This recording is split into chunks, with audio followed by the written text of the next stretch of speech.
जय हिंद दोस्तों मेरा नाम है डॉक्टर कुणाल ब्रह्मभट्ट और स्वागत है आपका साई होम्यो सेवा केंद्र में। दोस्तों आज हम बात करने वाले हैं बहुत ही कॉमन विषय के बारे में। आज हम बात करने वाले हैं लाइपोमा के बारे में। दोस्तों आज इस वीडियो में हम लाइपोमा के बारे में जानेंगे। लाइपोमा किस कारणों की वजह से होता है उसके बारे में जानेंगे। लाइपोमा में कौन कौन से सिम्टम्स होते हैं, कौन कौन से लक्षण होते हैं उसके बारे में जानेंगे। उसके साथ ही बहुत लोगों के लाइपोमा के रिलेटेड काफ़ी कॉमन क्वेश्चंस होते हैं, उस क्वेश्चन के बारे में थोड़ी सी चर्चा करेंगे। और साथ ही साथ मैं आपको लाइपोमा के बहुत ही बेहतरीन होम्योपैथिक मेडिसिन के बारे में बताऊंगा जिसको आप लेके लाइपोमा को जड़ मूल से खत्म कर सकते हैं। तो दोस्तों मेरे साथ वीडियो में अंत तक बने रहिए। चलिए दोस्तों वीडियो को स्टार्ट करते हैं।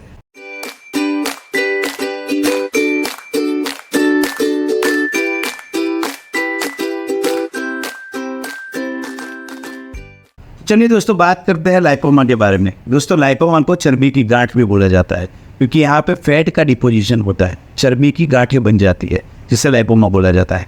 दोस्तों लाइपोमा के कोई पर्टिकुलर कॉजेज नहीं है, हालांकि इसमें अगर हम लोग कारणों की बात करें तो इसमें पहला कारण हो सकता है कि जेनेटिक हो, यानी कि फादर ग्रैंडफादर में या वारसागत आनुवंशिक अगर ये बीमारी है किसी में तो ये आपके अंदर टेंडेंसी रहेगी कि ये चीज़ आपके अंदर भी डेवलप हो सकती है। इसके अलावा दोस्तों एक दूसरा रीज़न हो सकता है फैटी ओबेसिटी। अगर किसी का वजन ज़्यादा है, किसी के अंदर फैट का डिपोजिशन ज़्यादा हो रहा है तो ऐसे केसेस में भी कभी कभार देखा जाता है कि उनको चर्बी की गांठें बन जाती है। और दोस्तों इसके अलावा लाइपोमा होने के फीमेल्स में ज़्यादा चांसेस होते हैं। उसका रीज़न ये है दोस्तों क्योंकि फीमेल में एडिपोज टिश्यू की मात्रा ज़्यादा होती है, यानी कि फैट का डिपोजिशन फीमेल में ज़्यादा होता है as compared to male. Male में लीन मसल मास ज़्यादा होते हैं जिसके कारण मेल से ज़्यादा फीमेल में लाइपोमा होने के चांसेस होते हैं। दोस्तों कारण इतने सटीक नहीं है, लेकिन अगर हम कारणों की बात करें तो ये 3 कारण को प्राइमरी हम लोग मान सकते हैं कि ये लाइपोमा के कॉजेस हो सकते हैं। दोस्तों लाइपोमा में अगर हम कैरेक्टर की बात करें कि लाइपोमा में क्या क्या कैरेक्टर हो सकते हैं तो दोस्तों लाइपोमा जो गांठ होती है, जो ट्यूमर होता है, ये मूवेबल होती है गांठ, यानी कि इसमें मूवमेंट होगी। अगर आप उस गांठ को पकड़ के मूव करोगे तो वो गांठ की मूवमेंट होगी और इधर से उधर मूव होगी, क्योंकि वो फैट है तो फैट यहाँ से वहाँ मूव होगा। दूसरा दोस्तों ये एक स्लिपरी टाइप की गांठ होगी, यानी कि आप अगर उसको पकड़ने की कोशिश करोगे तो वो आपके हाथों से स्लिप हो जाएगी। ये एक दूसरा कैरेक्टर है। तीसरा दोस्तों इसमें पेन नहीं आपको दिखेगा। ऐसा नहीं होगा कि आपको लाइपोमा की गांठें जो बन रही है उसमें आपको पेन होगा। यहाँ पे दोस्तों पेन बिल्कुल नहीं होगा। हाँ कुछ चांसेस है जहाँ पे आपको पेन हो सकता है। अगर आपकी लाइपोमा की गांठ बड़ी हो रही है, अगर वो बढ़ रही है और बढ़ने की वजह से वो अगर आपकी किसी नस को अगर कॉम्प्रेस कर रही है, दबा रही है, तो उस केस में दोस्तों आपको पेन हो सकता है। इसके अलावा दोस्तों यहाँ पे और कोई सिम्टम्स नहीं है और इसकी गांठें स्लोली डेवलप होती है, यानी कि स्लोली बढ़ती है। ऐसा नहीं होगा कि आज आपने लाइपोमा की कोई गांठ देखी और कल उठ के वो गांठ बहुत बड़ी हो गई। तो यहाँ पे आपको सिम्टम्स में अगर बात की जाए तो सिम्टम्स यहाँ पे ना तो पेन होगा, ना ही इसमें और कोई लक्षण दिखेगा। पेन ओकेजनली दिख सकता है अगर लाइपोमा की साइज बढ़ रही हो और बढ़ने के बाद अगर वो किसी नस को जाके कॉम्प्रेस कर रही हो तो उस केस में आपको झंझनाहट या तो पेन फील हो सकता है। अदरवाइज दोस्तों इसमें कोई सिम्टम्स नहीं है। आगे बात करते हैं दोस्तों इसके कुछ कॉमन क्वेश्चंस के बारे में।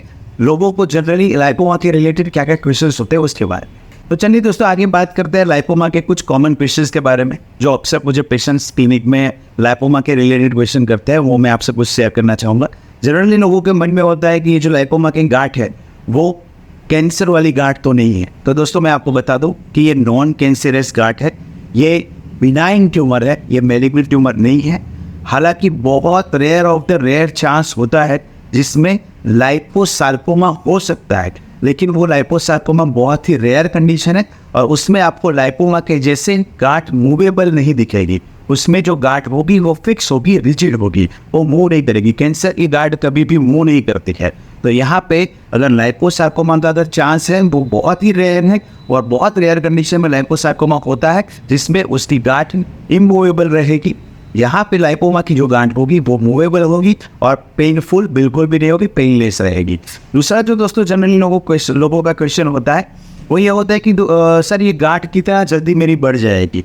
तो दोस्तों इसके लिए भी मैं आपको बता दूं कि ये बहुत ही स्लोली प्रोग्रेसिव ट्यूमर है, यानी कि धीरे धीरे बढ़ता है। ऐसा नहीं होगा कि ये ट्यूमर अचानक से आपका बढ़ जाए। तो ये स्लोली ग्रोइंग ट्यूमर है।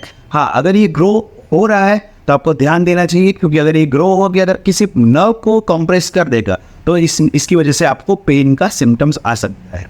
इसके अलावा दोस्तों लोगों का क्वेश्चन होता है कि इसमें ऑपरेशन कराना चाहिए कि नहीं कराना चाहिए। तो मेरा जो मानना है, इसमें होम्योपैथी में बहुत ही बेहतरीन मेडिसिन है। तो आप होम्योपैथी दवाई से अपनी लाइपोमा की गांठ को डिसॉल्व करवा सकते हो सकती है डिसॉल्व। इस केसेस में आपको ऑपरेशन कराने की ज़रूरत नहीं है, क्योंकि एलोपैथिक में इसका जनरली ऑपरेशन ही एक मात्र ऑप्शन होता है। और ऑपरेशन होने के बाद ऐसा नहीं है कि आपको दूसरी जगह पे गांठ नहीं होगी। हो सकता है आप ऑपरेशन से एक गांठ निकाल दो तो दूसरी जगह पे भी फैट डिपोजिशन हो सकता है। तो इसको जड़ मूल से ठीक करना ही एक बेटर ऑप्शन है। तो मेरी सलाह आपको कि इसके लिए आप होम्योपैथिक ट्रीटमेंट यूज़ करें, जिससे आपकी लाइपोमा की गांठ जड़ मूल से ठीक हो सकती है। तो दोस्तों इस केस में अगर आपको लाइपोमा है, जनरली लाइपोमा आपको अपर बॉडी पार्ट में ज़्यादा दिखेगा, यानी कि हाथ में, चेस्ट वाले पार्ट में, बैक वाले पार्ट में, नेक रीजन पे, ये सारी जगह पे आपको लाइपोमा बहुत मात्रा में दिख सकता है। ये मल्टीपल हो सकते हैं, यानी कि यहाँ बहुत सारी जगह पे मल्टीपल हो सकते हैं। इसकी साइज स्मॉल ज़्यादातर होती है, बड़ा लाइपोमा नहीं होता। रेयर कंडीशन में ये बड़ा हो जाता है, जिसकी वजह से बाद में आपको पेन वाला सिम्टम्स आ सकता है। अदरवाइज ये छोटी छोटी गांठें होती है। तो दोस्तों आगे बढ़ते हैं, होम्योपैथी में कौन सी मेडिसिन है जिससे आप लाइपोमा को जड़ मूल से ठीक कर सकते हैं, इसके बारे में मैं आपको 3 कॉमन मेडिसिन बताने वाला हूँ। तो आगे बढ़ते हैं, बात करते हैं होम्योपैथिक मेडिसिन के बारे में। तो चलिए दोस्तों बात करते हैं आगे होम्योपैथिक मेडिसिन के बारे में। यहाँ पे दोस्तों मैं आपको पहली जो मेडिसिन बताने वाला हूँ, उस मेडिसिन का नाम है थूजा 200। दोस्तों थूजा 200 का आप यूज़ कर सकते हैं। ये बहुत ही बेहतरीन होम्योपैथिक मेडिसिन है जो किसी भी तरह के ट्यूमर को रिजॉल्व करने के लिए काम आती है। तो दोस्तों थूजा 200 का हर सप्ताह 2 डोज करके आप कंटिन्यूसली ले सकते हो, जब तक आपकी ट्यूमर की साइज धीरे धीरे स्लोली डाउन ना हो जाए। दोस्तों थूजा 200 के 3 से 4 बूंद सुबह और शाम आपको अपनी टंग पे लेके एब्जॉर्ब कराना है, और कंटिन्यूसली सप्ताह में 2 बार, जैसे कि आपने सोमवार को लिया मॉर्निंग में इवनिंग में, वैसे मंगलवार को आपको मॉर्निंग इवनिंग में लेना है। इसी तरह से आप हफ्ता में 2 दिन करके कंटिन्यूसली आप थूजा 200 को ले सकते हैं। इसके साथ साथ दोस्तों एक बायो केमिक मेडिसिन है जिसका नाम है कैलकेरिया फ्लोर 6x।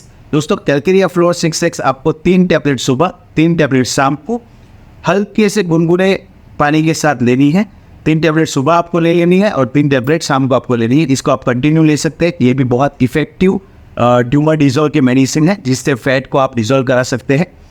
इसके साथ दोस्तों मैं एक मदर टीचर भी आपको बताना चाहता हूँ, फाइटोलाका बेरी। दोस्तों फाइटोलाका बेरी का जनरली काम होता है ओबेसिटी को कम करना, यानी कि आपकी फैट को डिजॉल्व करना। तो अगर आपको ओबेसिटी नहीं भी है, आप मोटे नहीं भी है, और अगर आपको चर्बी की गांठ है, तो उस चर्बी को भी डिजॉल्व करने के लिए फाइटोलाका बेरी बहुत अच्छे से काम करती है। तो 15 बूंद सुबह, 15 बूंद शाम को आप कंटिन्यूसली आधे कप पानी में इसकी 15 बूंद सुबह, 15 बूंद शाम को मिक्स करके आप पी सकते हैं। कंटिन्यूसली इसको ले सकते हैं।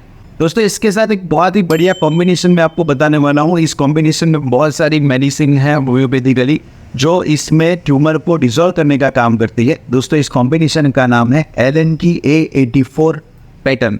ये लाइपोमा की पैटर्न है दोस्तों। इसको आप 15 बूंद सुबह, 15 बूंद शाम को आधे कप पानी में मिक्स करके पी सकते हैं। दोस्तों इन 4 मेडिसिन को आप कंटिन्यूसली यूज़ कर सकते हैं। इन 4 मेडिसिन के साथ साथ आप कॉन्स्टिट्यूशनल मेडिसिन का भी इस्तेमाल कर सकते हैं। आप अपने नज़दीकी होम्योपैथी डॉक्टर को संपर्क करके आपकी प्रकृति के हिसाब से, हालांकि ये जेनेटिक कंडीशन है, तो जेनेटिक कंडीशन में आपकी तासीर को देखना, आपकी प्रकृति को देखना ज़रूरी है।